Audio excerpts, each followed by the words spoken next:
नमस्कार दोस्तों, मैं प्रभात भूषण श्रीवास्तव आपका स्वागत करता हूं आपके अपने चैनल डीएसपी प्रभात श्री में। आज मैं आप लोगों को एक ऐसे शक्तिपीठ से अवगत कराने वाला हूं जो भारत के उत्तरी छोर में स्थित है और हम भारत के नक्शा का अवलोकन करेंगे तो वह उसके बिल्कुल शीर्ष भाग पर पश्चिम चंपारण जिला में मिलेगा। वहां पर यह शक्तिपीठ अर्थात माता का मंदिर मिलेगा। मैं बात कर रहा हूं बिहार के पश्चिम चंपारण जिला अंतर्गत सौदा नामक स्थान की, जहां सुभद्रा माता का मंदिर है, जो थारू नामक जनजातियों के आराधक देवता के रूप में जाने जाते हैं। वह स्थानीय लोगों के बीच सौदा माता का मंदिर के रूप में भी जाना जाता है।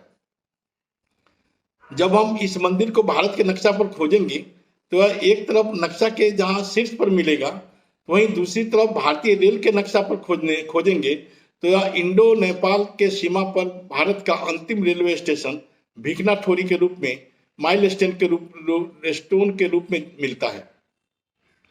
यह मंदिर बेतिया से करीब 55 किलोमीटर और नरकटियागंज से करीब 12 किलोमीटर की दूरी पर है और गौनाहा ब्लॉक या बाजार होकर करीब 8 किलोमीटर की दूरी पर है, जहां पंडई नदी को पार कर जाना पड़ता है। नेपाल से आने के क्रम में दुर्गम पहाड़ियों और जंगल के रास्ते आना पड़ता है और भारत नेपाल के बीच स्थित नदी को भी पार करना पड़ता है। इन नदियों पर आज पुल का निर्माण हो चुका है, जिससे यह रास्ता काफी सरल और सुगम हो गया है। यही कारण है कि श्रद्धालुओं की संख्या दिन प्रतिदिन यहाँ बढ़ती हुई चली जा रही है। यह मंदिर शक्ति और भक्ति का अनूठा उदाहरण भी है। यहाँ लाखों श्रद्धालु भक्ति भाव से काफी दूर दूर से आते हैं और मन्नतें मांगते हैं। उनमें से खासकर 9 दंपत्ति संतान प्राप्ति के लिए आते हैं और मन्नतें पूर्ण होने पर मन्नत उतारने भी आते हैं। इस कार्य के लिए दंपत्ति खासकर चैत मास का ज्यादा चयन करते हैं, क्योंकि इस माह में आकर पूजा पाठ के साथ साथ मेला का भी आनंद ले लेते हैं। चूंकि यह मंदिर बहुत बड़े भूभाग में फैला हुआ है और पर्याप्त जगह रहने के कारण मेला लगाने के लिए भी जगह मिल जाता है, जिससे मेला का आयोजन होता जो करीब 10 से 15 दिनों तक चलता है और लोगों के पूजा पाठ के साथ सामानों के साथ साथ उनके उपयोग की हर वस्तुएं यहाँ मिल जाती है, जिससे काफी दूर दूर के लोग यहाँ आते हैं। माता के दरबार से कोई खाली नहीं लौटता है। पवित्र मन से मन्नतें जो लोग मांगते हैं, माता उसे पूरा करती है।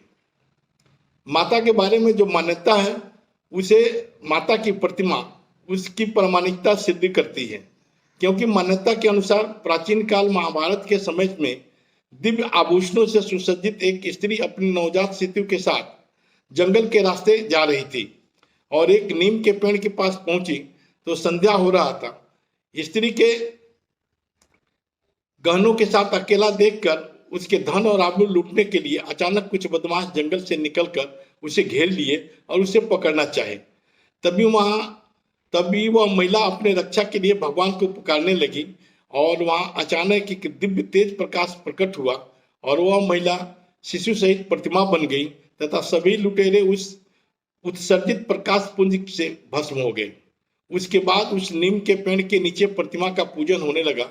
प्रतिमा के एक हाथ में कमल है और दूसरे हाथ में कलश है और गोद में बच्चा लिए हुए है। आज भी यह स्वरूप बच्चा का गोद लिए हुए इस नीम के पेड़ के नीचे भी मंदिर में बना हुआ है। इस मंदिर की खास विशेषता यह भी है कि इस मंदिर के स्थापना काल से आज तक इस मंदिर का पुजारी कोई ब्राह्मण जाति का पुरुष न होकर जनजाति परिवार से महिला ही होती आ रही है। परंपरा के अनुसार पुजारी प्रतिदिन स्नान कर माता को भी स्नान कराती है और नया वस्त्र धारण कराकर खोइछा भरने की परंपरा सैकड़ों वर्ष पुरानी जो चली आ रही है। आप जब कभी चंपारण की धरती पर चाहे किसी भी काम से भ्रमण पर आए तो माता